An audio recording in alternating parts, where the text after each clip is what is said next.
What's up, everybody? My friend and I are starting a new podcast called the Head to Head Show. We'll cover all college football, but we have a little bit more in-depth coverage on Texas A&M and Ohio State, as those are our favorite teams, but there might be a little bit of bias unintentionally, so be warned ahead of time.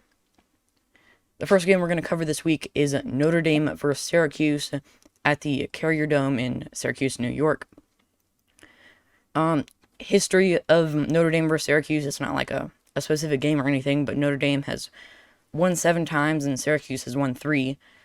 Syracuse was favored by a point and a half, and the final score was 41-24, so they were upset, and the over/under was 48, so it went over the estimated points. Really, Syracuse had a tough time. They could not stop the run against Notre Dame. They gave up 246 rushing yards. Notre Dame just inched their way down the field over and over again and scored 41 points. This is a consistent issue with Syracuse. They gave up nearly 300 rushing yards to Clemson last week, and it'll probably continue because Pitt, who they play next week, has a great running back. Sean Tugger only had 60 rushing yards, but 32 yards receiving, so his catching yards were up a little bit, but his rushing average was down. So question, is Sean Tugger actually a good running back? This season, he has an average of 5.2 yards per carry, 7 touchdowns, and nearly 800 yards. I would definitely say he's a good running back. That's pretty solid numbers, and he's averaging 100 yards a game because there's been 8 games this season, and he's almost at 800 yards. I'd say he's a solid running back. Agreed. So Notre Dame, their defense played well, of course.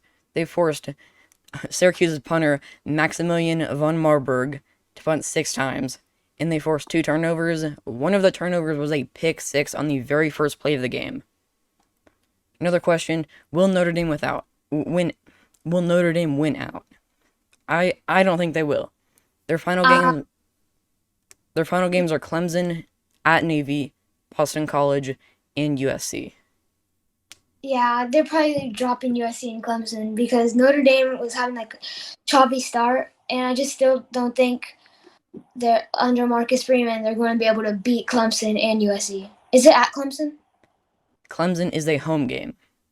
Okay, well, I still think they're losing. Yeah, agreed. In the third quarter, Syracuse's starting quarterback Garrett Schrader got injured, so Carlos Del Rio Wilson was put in, who actually had a lot better stats than Schrader did. Schrader had 35 yards, and he was 5 for 14 when he played in those first 3 quarters.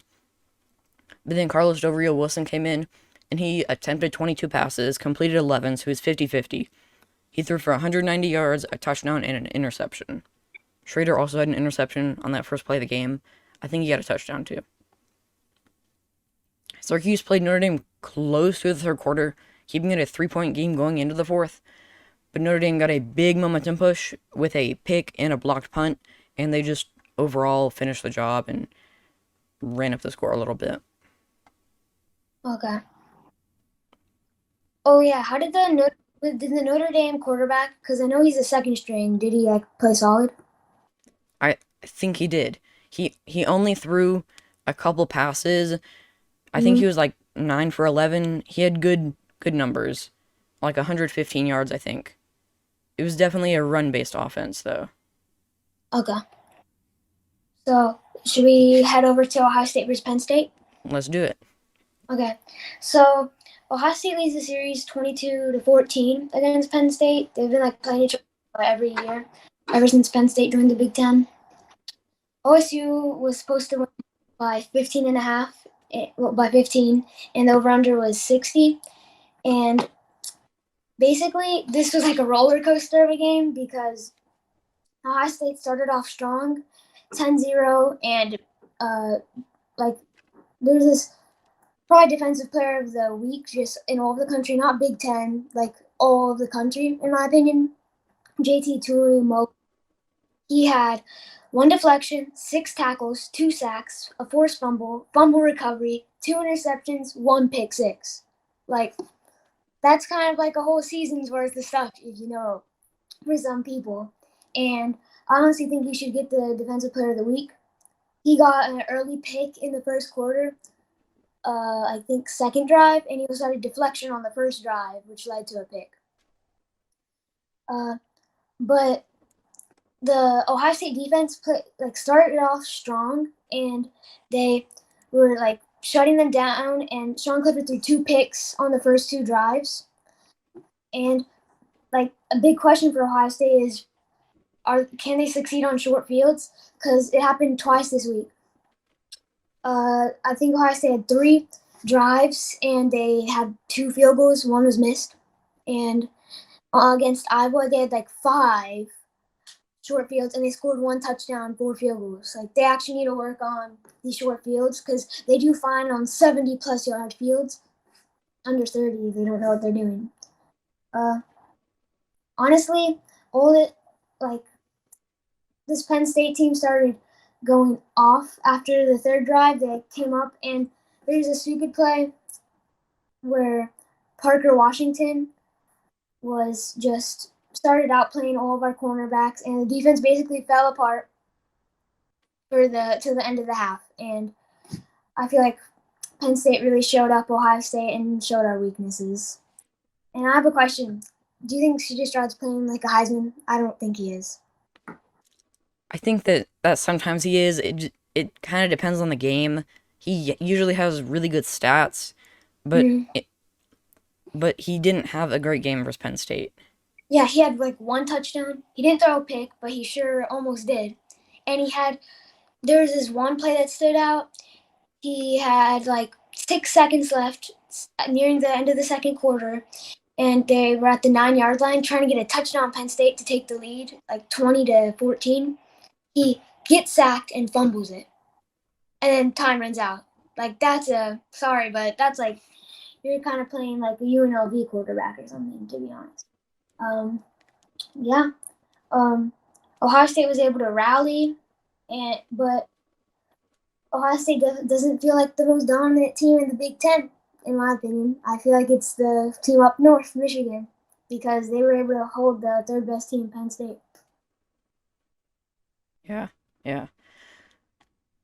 So Uh, next game. yeah, Texas A&M Ole Miss, I guess. All right. So I am a Texas A&M fan.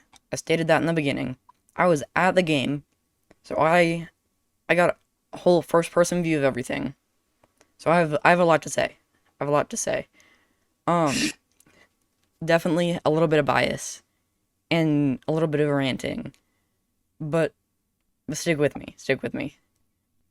So the final score was Ole Miss 31, A&M 28. I'm gonna get to Connor Weigman, true freshman starting quarterback, in a minute, but I want to talk about the freshmen that are playing first. 7 of the offensive players were freshmen. There were 2 sophomores. That's crazy. That means there were 2 upperclassmen. Not even seniors, just upperclassmen. There just weren't any they aren't. There aren't any upperclassmen to balance out the younger players.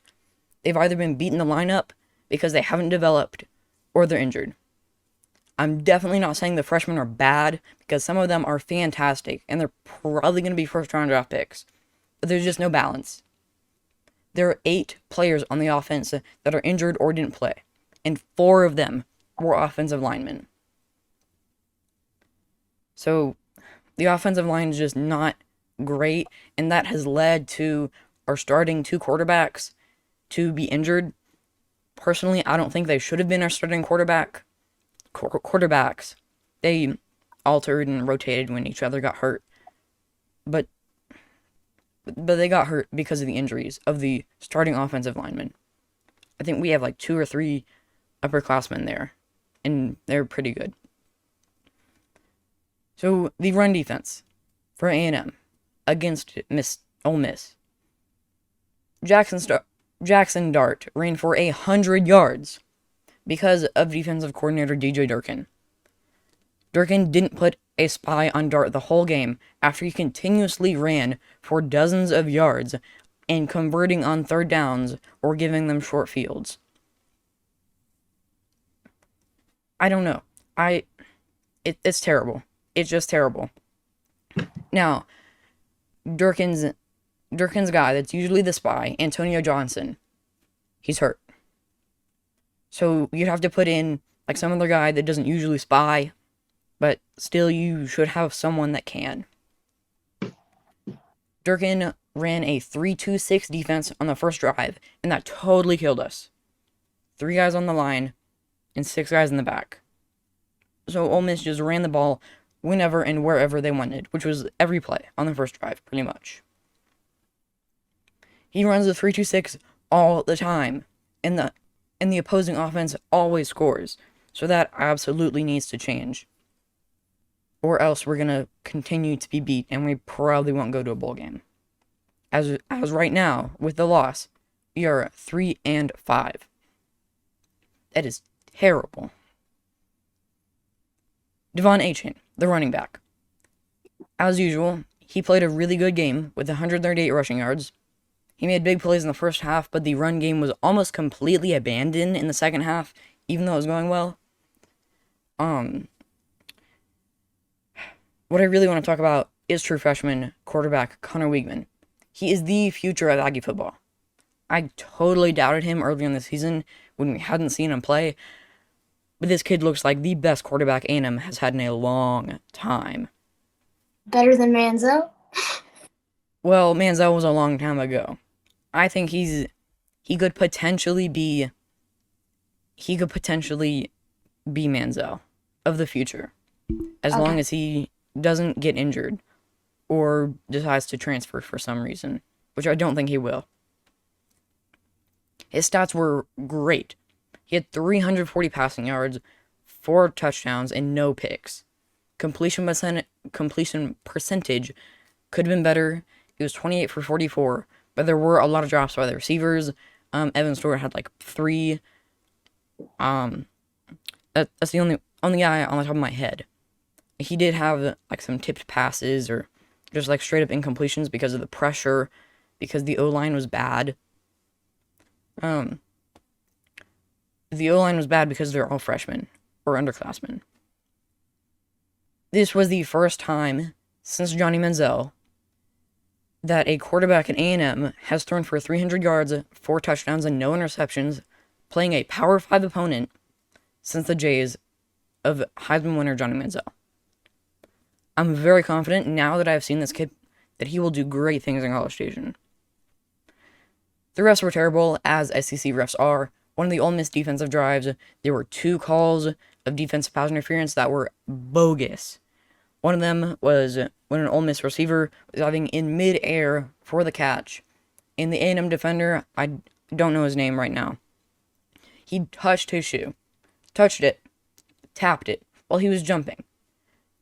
And it was called a pass interference. Now, Ole Miss ran a hurry-up right after that and got a playoff before they were able to review it, which I think they would have, but still, I mean, that should be... That was stupid. That was stupid. And there were a bunch of flags that were picked up that shouldn't have been, specifically roughing the passer with targeting, where the targeting was reversed, but it was obvious targeting, crown of the helmet to head or neck area. Yeah, well, the refs were bad.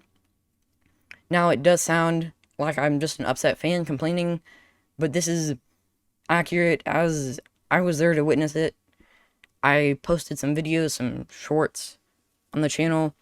Ole Miss ran a fake punt from inside their own 25-yard line, and the refs completely screwed it up because the ball carrier had his knee down before the line to gain, so it should have been a turnover on downs, but they gave him the first down anyway.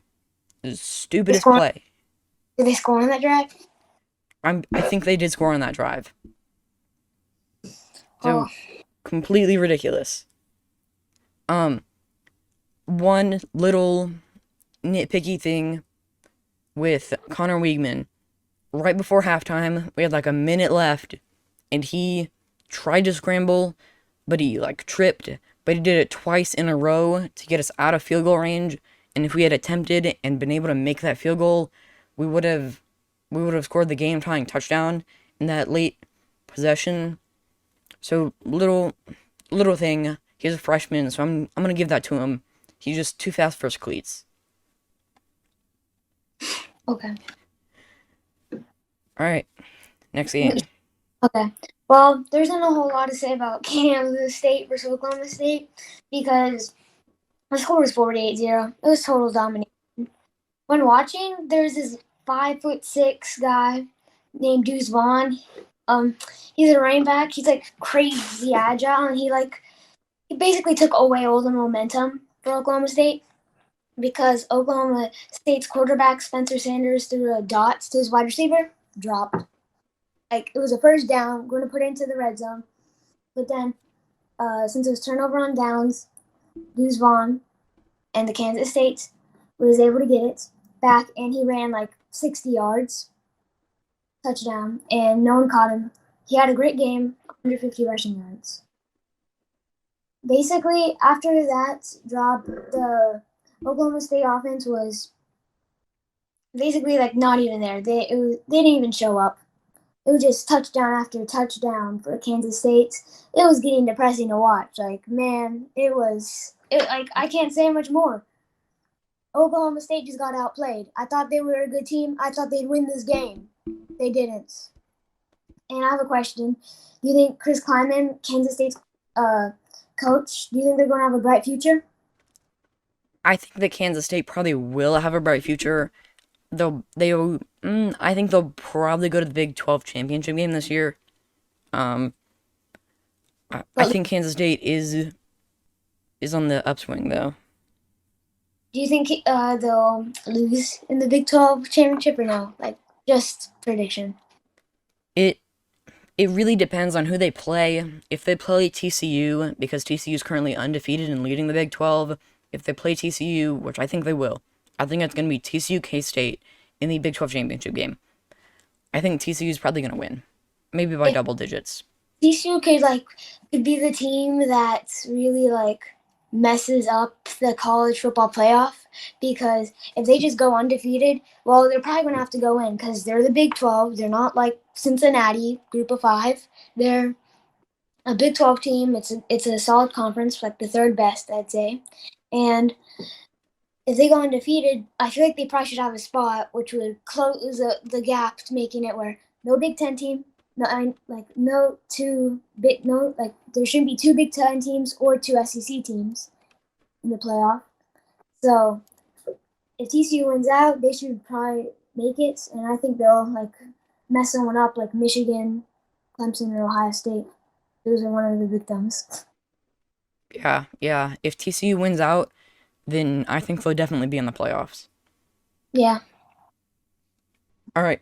Thank you so much for listening, and tune in next week for another episode of the Head to Head Show. Make sure to like and subscribe. And put your comments below.